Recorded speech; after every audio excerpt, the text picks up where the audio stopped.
Hello animal lovers, स्वागत है आपका गोजो एक्सप्लेन चैनल पर। और आज हम कवर करने वाले हैं वन पंच मैन सीजन 3 के एपिसोड नंबर 4 को। अगर आपने इसके पिछले एपिसोड्स मिस कर दिए हैं तो उनकी लिंक आपको डिस्क्रिप्शन में मिल जाएगी। तो चलिए शुरू करते हैं बिना किसी देरी के। एपिसोड की शुरुआत होती है गारो से, जिसे रिपर ने बड़ी बेरहमी से उसके ऊपर अटैक किया था। लेकिन गारो अब भी जिंदा होता है। उसे धीरे धीरे होश आता है और वो सोचता है आखिर मैं बच कैसे गया। वो मॉन्स्टर तो मुझे खत्म कर चुका था, और उस बच्चे का क्या हुआ? क्या वो उसे अपने साथ ले गए? मुझे उसे बचाना होगा और सबसे पहले मुझे अपने खून को रोकना होगा। तभी उसे महसूस होता है कि उसके जख्म अपने आप भर गए हैं और उसके अंदर अब पहले से ज्यादा पावर आ चुकी है। उसके मसल्स फूलने लगते हैं और उसके कपड़े जैसे उसकी बॉडी से चिपक गए हों। अब गारो पहले से ज्यादा गुस्से में है और सीधा मॉन्स्टर्स एसोसिएशन की तरफ बढ़ने का फैसला करता है। वहीं दूसरी तरफ हीरो एसोसिएशन में हम चाइल्ड एम्परर को देखते हैं, जो मॉन्स्टर्स एसोसिएशन की लोकेशन ट्रैक करने में लगा हुआ है और वो उसे ढूंढने के बहुत ज्यादा करीब है। तभी वहाँ सेकिंगर आ जाता है और वो उससे पूछता है क्या तुम्हें मॉन्स्टर्स एसोसिएशन का पता मिल गया? तो चाइल्ड एम्परर कहता है क्या सारे एस क्लास हीरोज इकट्ठा हो चुके हैं? तो सेकिंगर कहता है टैंक टॉप मास्टर और मेटल नाइट अभी हॉस्पिटल में है और ड्राइवर नाइट का अभी तक हम पता नहीं लगा पाए हैं और कुछ हीरोज ने ज्वाइन करने से मना कर दिया है और ज़ॉम्बी मैन दूसरे मिशन को देख रहा है, लेकिन वो जल्द ही यहाँ आ जाएगा। और हम किंग, सिल्वर फैंग और जेनोस से कांटेक्ट करने की कोशिश कर रहे हैं क्योंकि हम उन्हें भी अपने मिशन में ज्वाइन करने की सोच रहे हैं, क्योंकि इन हालातों में हमें बहुत से हीरोज की जरूरत पड़ेगी। लेकिन चाइल्ड एम्परर जेनोस को लेकर शक जताता है क्योंकि वो सिटी जेड के घूस टाउन में रहता है और मॉन्स्टर का ठिकाना भी वहीं आसपास है। ये बात थोड़ी अजीब नहीं लगती तुमको? हमें इस टाइम थोड़ा सावधान रहना होगा क्योंकि अभी तक हमें मॉन्स्टर एसोसिएशन के इरादों का पता नहीं चला है और अगर हमारी टीम में कोई गद्दार हुआ तो हम जो प्लान बना रहे हैं वो नाकाम हो जाएगा और पूरी इंसानियत खतरे में आ जाएगी। जेनोस अभी नया है और हमें उसके बारे में कोई जानकारी भी नहीं। चाइल्ड एम्परर कहता है हमें नहीं पता कि मॉन्स्टर्स कितने हैं या कहाँ छिपे हैं, इसलिए किसी भी हीरो पर पूरी तरह भरोसा नहीं किया जा सकता। मेटल नाइट ने भी यही कहा था, किसी पर भरोसा मत करना। इस बात पर सेकिंगर पूछता है क्या तुम्हें सच में लगता है कि जेनोस हमें धोखा दे सकता है? चाइल्ड एम्परर कहता है सावधानी जरूरी है, वो इस मिशन का हिस्सा नहीं होगा और हम सिल्वर फैंग को भी इस मिशन का हिस्सा नहीं बनाएंगे क्योंकि गारो सिल्वर फैंग का स्टूडेंट था और हीरो एसोसिएशन ने यह बात कंफर्म की है कि गारो अब मॉन्स्टर्स एसोसिएशन का साथ दे रहा है, जिस वजह से वो सिल्वर फैंग की कमजोरी बन सकता है। सेकिंगर कहता है पर तुम्हें किंग तो चाहिए ही होगा। चाइल्ड एम्परर साफ कहता है अब किंग ही हमारी एक आखिरी उम्मीद है। सेकिंगर स्टिच के पास जाकर ये सारी बातें बताता है कि टीम से सिल्वर फैंग और जेनोस को बाहर कर दिया गया है, उनकी जगह क्लास ए और सी के हीरोज बुलाए जाएंगे ताकि वो एस क्लास को सपोर्ट कर सके।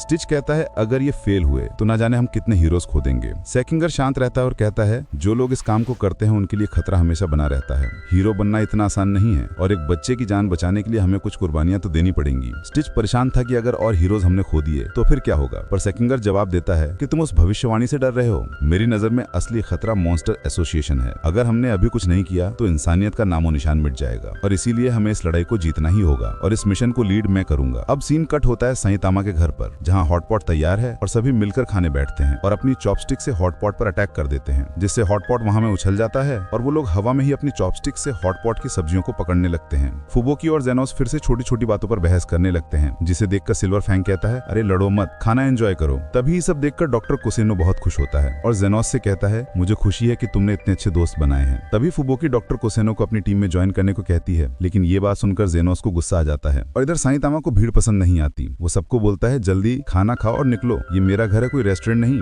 फुबोकी जवाब देती है हाँ सही कहा, भीड़ बहुत हो गई है, जिस पर साइतामा कहता है मैं तुमसे भी बोल रहा हूँ। और उधर किंग को देखकर साइतामा सोचता है कि ये खा पी के सो गया या मर गया। और तभी हम गारो को देखते हैं जो कि मॉन्स्टर्स एसोसिएशन के अंदर घुस चुका है।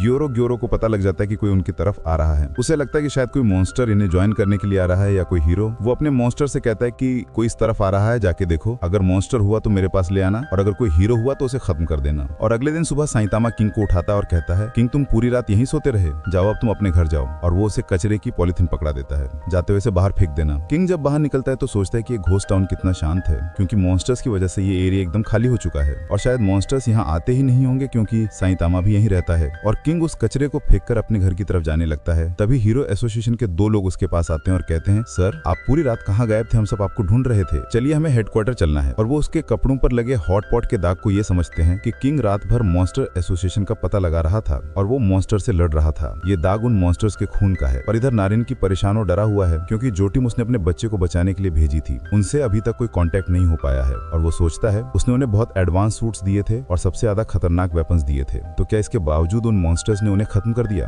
अगर ऐसा है तो जो हीरोज वहां जाने वाले हैं उनका क्या हाल होगा? वो सेकिंगर से कहता है उसकी भेजी हुई टीम से कांटेक्ट नहीं हो पा रहा है, मुझे लगता है मॉन्स्टर्स ने उन्हें खत्म कर दिया है। वो सेकिंगर से कहता है मेरे बच्चे को बचा लो कि चाहे जितने भी पैसे लग जाएं। सेकिंगर कहता है हीरोज पैसों के लिए नहीं इंसानियत के लिए लड़ते हैं। तभी वहाँ सारे एस प्लस हीरोज आ जाते हैं जैसे tornado, atomic samurai, zombie man और प्री प्रिजनर। और टॉर्नेडो कहती है ये हम हीरोज की ड्यूटी है कि हम उन मॉन्स्टर्स से तुम्हारे बच्चे को बचाएं और उसे सही सलामत यहाँ पर ले आएं। और तभी हम देखते हैं कि चाइल्ड एम्परर ने मॉन्स्टर एसोसिएशन का ठिकाना पता लगा लिया था। वो बताता है कि मॉन्स्टर्स एसोसिएशन का बेस घोस्ट टाउन के नीचे है और हम आज ही उन पर अटैक करेंगे और उस बच्चे को बचा लेंगे, बस किंग और बाकी के बैकअप मेंबर यहाँ आ जाएं। वो नारिंकी से कहता है तुम बेफिक्र होकर घर जाओ, और नारिंकी वहां से चला जाता है। और तभी एस क्लास हीरोज अपनी स्ट्रेटेजी मीटिंग स्टार्ट करते हैं। चाइल्ड एम्परर कहता है मैंने मॉन्स्टर्स एसोसिएशन की छानबीन करके ये पता लगाया है कि वहाँ घुसने के कई रास्ते हैं, जिस वजह से हम सब अलग अलग रास्तों से अंदर घुसेंगे। मैं तुम सभी को एक ट्रैकर दे दूंगा ताकि हम एक दूसरे से कांटेक्ट कर पाएं। हमें बस एक बच्चे को बचाना है, लड़ाई जितनी जल्दी हो खत्म करनी होगी और बाकी के बैकअप मेंबर बाहर ही रहेंगे ताकि कोई मॉन्स्टर हमसे बचकर भागने की कोशिश करे तो वो उन्हें खत्म करेंगे। सेकिंगर कहता है हमने और हीरोज को भी अपनी मदद के लिए बुलाया है। टॉर्नेडो पूछती है क्या तुमने मेरी छोटी बहन को भी बुलाया है? सेकिंगर कहता है हाँ हमने उसको भी बुलाया है। तो वो उसे सेकिंगर से यहाँ बुलाने से मना करती है और उसे धमकी देती है अगर उसे कुछ हुआ तो सेकिंगर मैं तुम्हें नहीं छोड़ूंगी।